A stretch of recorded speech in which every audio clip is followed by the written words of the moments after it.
Isa ang aktres na si Ren Escaño sa cast members ng teleseryeng Lumuhod Ka sa Lupa at bagong pelikulang Karma.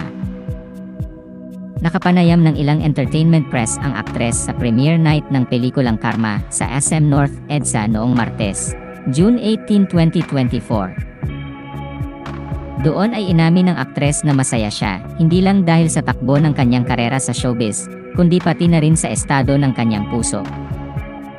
Anya, happy po ako kasi primetime na ang Lumuhod Ka sa Lupa. Ang daming nangyayari sa career. Career-wise, lahat po talaga ng gusto kong nangyayari ngayon. Kaya happy. At yung heart ko po is healthy and happy. Bagamat hindi niya ibinunyag ang pangalan ng kanyang jowa, sinabi ng aktres na nandoon din ang kanyang partner para manood ng kanyang pelikula. Ayon sa kanya, taga-showbiz at sobrang low-key na tao ang boyfriend niya. Sinabi rin niya na kaya niyang pagsabayin ang kanyang career at love life. Tinanong rin siya kung seloso nga ba ang kanyang jowa.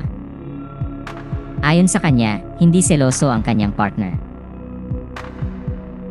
Nang kumbinsihin naman siya na pangalanan ang kanyang jowa, sagot ng aktres, "Ayoko po, kasi, as in, very private person talaga siya. And I really admire that." Ayon sa ulat ng pep.ph, ang direktor na si Prime Cruz ang isa sa guests na namataan ng entertainment media na dumating sa premiere night ng pelikulang Karma. Ngunit walang direktang kumpirmasyon ang aktres kung si Direk Prime ang tinutukoy niya nang makausap siya ng pep.ph bago ang screening. Samantala, showing na ang pelikulang Karma sa mga sinihan simula noong June 19, 2024.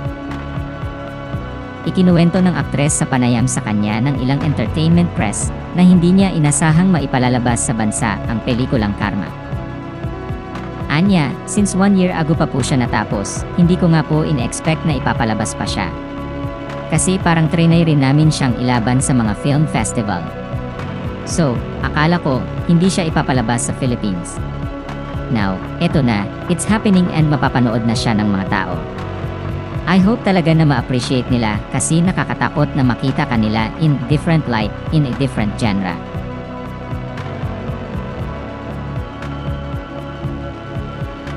Salamat sa panonood ng video na ito.